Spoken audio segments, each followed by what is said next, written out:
नमस्कार दोस्तों, स्वागत है आपका आज की इस वीडियो में। और अभी हम जानेंगे कि जो यूके पीएससी के एग्ज़ाम हुए थे और रिजल्ट भी आ चुका है एफआरओ का।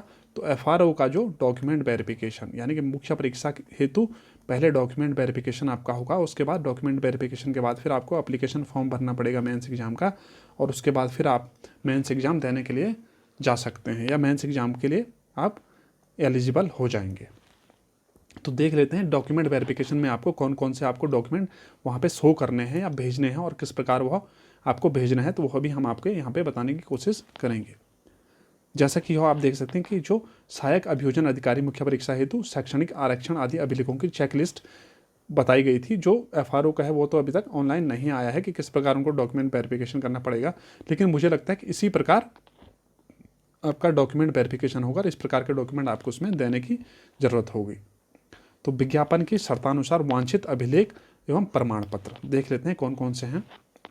तो एक ऑनलाइन आवेदन की प्रति, ऑनलाइन आवेदन यानी कि ऑनलाइन जो एप्लीकेशन आपने भरा था, एप्लीकेशन आपने भरा होगा जब आपने यह जॉब के लिए अप्लाई किया था, तो उसका जो ऑनलाइन एप्लीकेशन फॉर्म है वो आपके पास होना चाहिए। अगर आपके पास नहीं है तो उसके लिए फिर आपका जो लिंक है वो अवेलेबल हो जाएगा और वहाँ से आप डाउनलोड कर सकते हैं।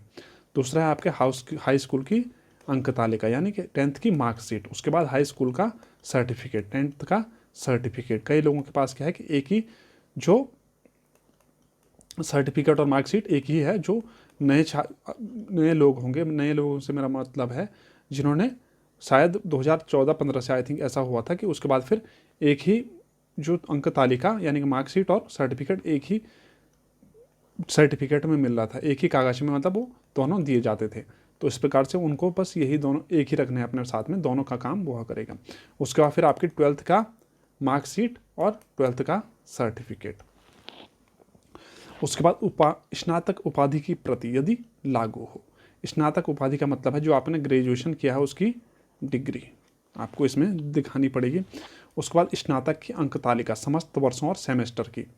स्नातक की अंक तालिका से मतलब है जो आपकी मार्कशीट है ग्रेजुएशन की, वो आपको देनी पड़ेगी। उसका विधि स्नातक, ये उसके लिए था एपीओ के लिए, तो वह थोड़ा सा वही आपके लिए एफआरओ में तो ऐसा नहीं होगा। फिर ये एफआरओ का नहीं है तो ये हम छोड़ देते हैं।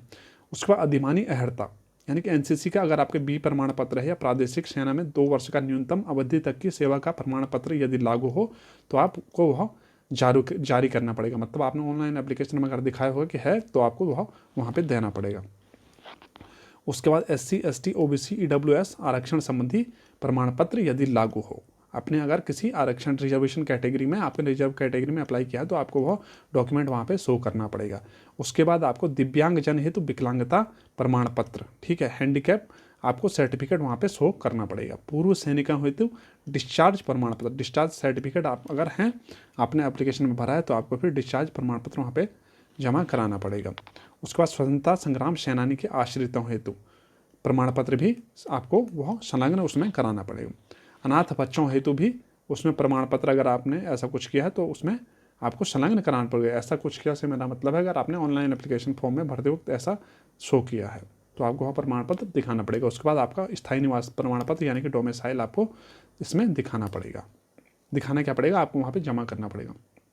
केंद्र अथवा राज्य सरकार लोक प्रतिष्ठान के अधीन कार्यरत अभ्यर्थी को सेवा नियोजक द्वारा प्रदत्त अनापत्ति प्रमाण पत्र NOC जो होती है आपकी, अगर आप कहीं पे कार्य कर रहे हैं, केंद्र या राज्य सरकार के अधीन कहीं पे कार्यरत हैं, तो आपको NOC वहाँ से दिखानी पड़ेगी मेंस एग्जाम के लिए, जो डॉक्यूमेंट वेरिफिकेशन होगा। उसके बाद अभ्यर्थी के नाम, पिता, पति, वैवाहिक होने की स्थिति में के नाम में विभिन्न प्रमाण पत्रों में साम्य न हो, यानी कि आपका नाम कहीं किसी डॉक्यूमेंट में कुछ और है, जैसे आपका नाम कुछ भी है, आप अरुण मान के चलिए, किसी का नाम अगर अरुण है लेकिन आपका जो दूसरा डॉक्यूमेंट है उसमें अरुण प्रकाश करके है, ठीक है, तो आपका फिर ये आपको क्या हो जाएगा, गलत हो जाएगा। और ऐसा कुछ है तो उसके उक्त के संबंध में शपथ पत्र मूल रूप में हो, यानी कि आपको एक क्या करना पड़ेगा, आपको एक स्टाम्प पेपर पे आपको एक शपथ उसमें पत्र लगाना पड़ेगा और वो आपको मूल रूप यानी कि मूल प्रति जो उसकी शपथ पत्र की होगी नोटरी से साइन करा के तो आपको उसमें देना पड़ेगा। उसके बाद जो स्टार है औपबंधिक प्रमाण पत्र या औपबंधिक उपाधि यानी कि जो डिग्री है या प्रमाण पत्र प्रोविजनल डिग्री सर्टिफिकेट प्रस्तुत किया गया हो तो ऐसा उपाधि प्रमाण पत्र प्रस्तुत किए जाने की तिथि से 6 माह से अधिक पूर्व का निर्गत नहीं होना चाहिए। मतलब क्या है कि अगर आप प्रोविजनल सर्टिफिकेट आप ले जा रहे हैं, वहाँ पे आपके पास डिग्री अभी नहीं आया, प्रोविजनल सर्टिफिकेट जा रहे हैं, तो ऐसा उपाधि प्रमाण पत्र प्रस्तुत किए जाने की तिथि जब डिग्री मिली थी, ठीक है, तो 6 माह से अधिक से पूर्व का निर्गत नहीं होना चाहिए। यानी कि 6 माह से पहले का जो प्रोविजनल सर्टिफिकेट है वो आपको 6 माह से पुराना नहीं होना चाहिए, वो आप वहाँ पे शो नहीं कर सकते हैं। अभ्यर्थी इस चेक लिस्ट को आयोग को प्रसिद्ध किए जाने वाले अभिलेखों के साथ अंतिम पृष्ठ के रूप में संलग्न करना सुनिश्चित करें। अभ्यर्थी क्या करें कि जो चेक लिस्ट है, यानी कि ये जो फाइनल लिस्ट है, इसको क्या लास्ट में आपको सारे डॉक्यूमेंट सबमिट संलग्न करने के बाद एक आपको डॉक्यूमेंट टोटल आपको उसमें स्टेपल करने पड़ेंगे, और उसके बाद जो लास्ट डॉक्यूमेंट है तो वो आपको कौन सा लगाना है, ये चेक लिस्ट आपको लगानी है जिसमें आपको टिक मार्क करने हैं। ये देखिए यहाँ पर दिखाई है कि यदि बॉक्स में है तो बॉक्स में टिक मार्क करना है, बस आपने यहाँ पे टिक मार्क करना है और साथ में आगे उसके डॉक्यूमेंट लगाने हैं।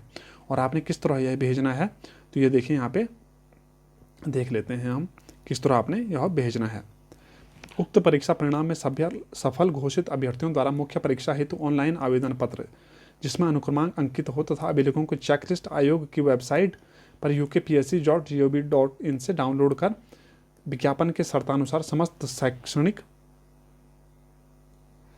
शैक्षणिक आरक्षण आदि अभिलेखों की स्वहस्ताक्षरित छाया प्रति यानी कि सेल्फ अटेस्टेड कॉपी आपको उसमें लगानी पड़ेगी सहित आयोग कार्यालय में जमा किया जाना है। उक्तानुसार समस्त अभिलेख सचिव उत्तराखंड लोक सेवा आयोग हरिद्वार के कार्यालय में डाक द्वारा या अन्य किसी भी माध्यम से जमा किए जाने की अंतिम तिथि 22 फरवरी 2022 मंगलवार शाम इतने बजे तक। ये तो खैर उसके लिए था, किसके लिए था, एपीओ के लिए था, तो आपके लिए थोड़ा सा टाइम मिलेगा, यानी कि 20-22 दिन का आपको टाइम मिलेगा कि आपको कैसे भेजना है वो। तो भेजना डाक द्वारा भेज सकते हैं या अन्य किसी डायरेक्ट जाके भी आप वहाँ पे जमा करा सकते हैं। और उसके बाद निर्धारित अंतिम तिथि के पश्चात आवेदन प्राप्त आवेदन पत्र अभिलेखों को आयोग द्वारा स्वीकार नहीं किया जाएगा। दूसरा एक यहाँ पे आपको डाउट आ रहा होगा, किस चीज़ का डाउट, तो ऑनलाइन आवेदन पत्र की प्रति, क्योंकि यहाँ पे लिखा है उक्त परीक्षा परिणाम में सफल घोषित अभ्यर्थियों द्वारा मुख्य परीक्षा हेतु ऑनलाइन आवेदन पत्र जिसमें अनुक्रमांक अंकित हो तथा अभिलेखों की चेकलिस्ट आयोग की वेबसाइट से डाउनलोड कर भी किया जाना है, यानी कि छाया प्रति सहित आयोग कार्यालय में जमा किया जाना है। इसका मतलब यह है कि जो आपका एप्लीकेशन फॉर्म है, जो आपका मेंस का एप्लीकेशन फॉर्म है, वो भी आपको वहाँ पे लिंक मिल जाएगा, आपको वो एप्लीकेशन फॉर्म भरना है उसमें, जिसमें आपका अनुक्रमांक अंकित होगा और वह भी आपको उसमें भेजना है। ठीक है, जो उसको आप फिर आपको प्रिंट आउट ले लेना है और उसके साथ में फिर यह भेजना है। यानी कि जो यह था वो आप कहाँ से ऑनलाइन आवेदन की पत्र की प्रति आपको कहाँ से मिलेगी, तो आपको वहाँ पे लिंक अवेलेबल होगा। उसके बाद आपको मुख्य परीक्षा हेतु ऑनलाइन आवेदन पत्र भरना है, ठीक है, और अभिलेखों की चेकलिस्ट के साथ में आपको यह की वेबसाइट से डाउनलोड कर आपको यहाँ पे सेल्फ अटेस्टेड करके भेजना है आगे। तो इस प्रकार आपका डॉक्यूमेंट वेरिफिकेशन हो जाएगा। और उसके बाद फिर कब होगा ये पेपर, तो जुलाई में आपका एफआरओ का पेपर है, आई थिंक 23 जुलाई को यह पेपर है। 23 जुलाई से 27-28 जुलाई के बीच में यह पेपर है। 4-5 दिन लगेंगे इसमें मुख्य परीक्षा में। और आपने अगर मुख्य परीक्षा का सिलेबस के अगर आपने अभी तक नहीं देखा है तो वो हमारी वीडियो ऑनलाइन आ चुकी है और आप उस वीडियो को जाके देख सकते हैं कि किस प्रकार आपका जो सिलेबस है वो रहने वाला है एफआरओ के मेंस एग्जाम के लिए। तो इस प्रकार आपको डॉक्यूमेंट सबमिट कराने पड़ेंगे उसमें, लेकिन वह कुछ दिन में आपको जो है लिंक प्रोवाइड हो जाएगा। उसके बाद आप डॉक्यूमेंट वहाँ पे सबमिट करा सकते हैं। और इससे संबंधित आपको कोई भी अगर डाउट होता है तो आप हमें कमेंट करके भी पूछ सकते हैं, तो हम आपको बताने की उसमें पूरी कोशिश करेंगे। जो भी हमसे हो पाएगा हम ज़रूर आपको बताने की उसमें कोशिश करेंगे। तो दोस्तों मिलते हैं आपसे नेक्स्ट वीडियो में, तब तक के लिए धन्यवाद।